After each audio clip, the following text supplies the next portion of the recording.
It's a great time to be part of the natural products industry, and you're going to learn why in this 5 findings in 5 minutes presentation based on data from the 2014 Whole Foods Magazine Retailer Survey.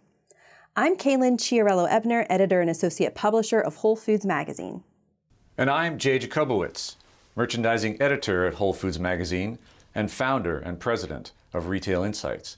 Stay tuned for our 5-minute overview of 5 key survey findings, and check out the companion full-length disco version of this presentation at wholefoodsmagazine.com/multimedia. So let's get going. Kaylin? First up, annual sales. We surveyed independent retailers nationwide from all population areas and collected sales data for the July 1st, 2013 through June 30th, 2014 survey period. All told, this year's participants represented over $900 million in gross sales and nearly 1.5 million square feet in combined gross lease area. Average annual sales for independents was $2.6 million per store. The average gross lease area was just over 4,300 square feet, by the way. All these averages varied a lot by store type. Which brings us to key finding number 2. The more perishable food sales, the greater the foot traffic, store size, and profit at the end of the day. Perishables are magnets for drawing shoppers several times a month, if not weekly or even several times a week. That's why we group our findings by the amount of perishable foods a store sold as a percentage of its overall annual sales.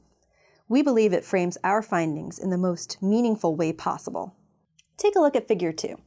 The perishables heavy stores averaged nearly $14 million in annual sales per store, while the supplements heavy stores with the least perishables and fewest locations had the least at just over $576,000 in sales.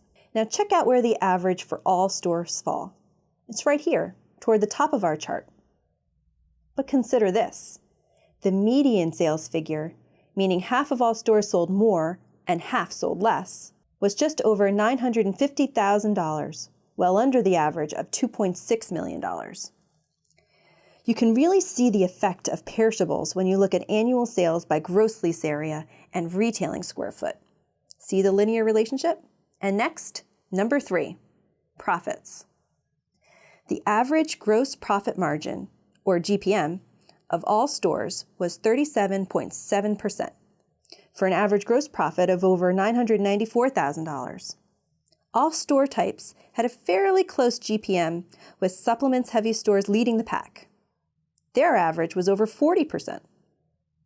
The 10 to 19% perishables group was also on the high end at an even 40.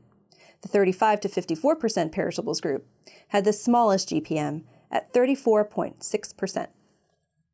The average net profit for all stores was over $116,000, which was 4.41% of all sales. Again, this number varied widely by store type. Our 4th key finding tells us that there are really 2 worlds in natural retailing: stores that sell lots of fresh foods and stores that sell lots of supplements. Imagine a barbell with food stores on one end and supplement stores on the other. Well, there are stores in the middle, on the handle of the barbell, if you will, and it turns out that is an uncomfortable place to be.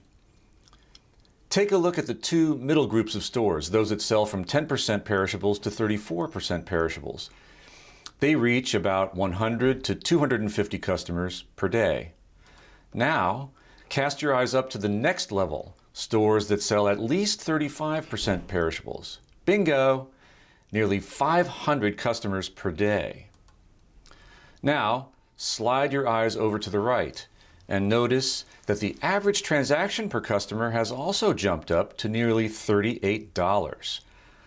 That's up from less than $28 per customer in the next lower down perishables group that gets no more than 34% of its sales from fresh foods. What the data are telling us is that customers reward stores that jump into fresh foods with both feet, but stores that dabble in foods by, say, bolting on an 8-foot produce case or adding a small smoothie bar or with a few sandwiches, for example, they don't get the bang for the buck that stores more committed to foods get. Now, all these data thus far are strictly about independents. Fifth on our list, what we learned about the whole retail universe. The natural products industry added a cool $5.05 billion in sales in 2014 and crested the 10% market share threshold of total food store sales for the first time as of 2015. At 10.23%, or $63 billion of the $616 billion total food store universe.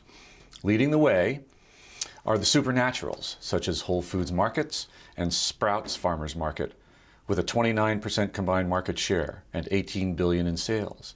They added $2 billion in sales in 2014 versus 2013. Significantly further back in the pack, what we call compact grocers, stores that are 20,000 square feet or less, and include Natural Grocers by Vitamin Cottage and Trader Joe's, they clocked in at 16.6% share, or $10.4 billion, and added just over $1 billion to their coffers in 2014. Stretching their small lead over conventional supermarkets, independent natural products retailers gained $817 million in 2014 for $10.18 billion in sales and 16.2% market share. This is remarkable because the sector actually lost 44 stores. However, average footprints increased from about 2,600 square feet last year to about 3,200 square feet this year, proving that independents are expanding their stores and remain a dynamic force in the industry. Overall, for the 110,622 retail stores selling natural and organic products in 2014, the average footprint reached 1,036 square feet and generated $570,000 in sales for the year. That's about $550 per gross lease area square foot. For your information, there are 115 million total square feet dedicated to natural products in all 8 channels of retail distribution, or just under 4% of the almost 3 billion square feet devoted to U.S. food retailing. And that's it for the 2014 Whole Foods Magazine Retailer Survey 5 Findings in 5 Minutes presentation. Thanks for listening.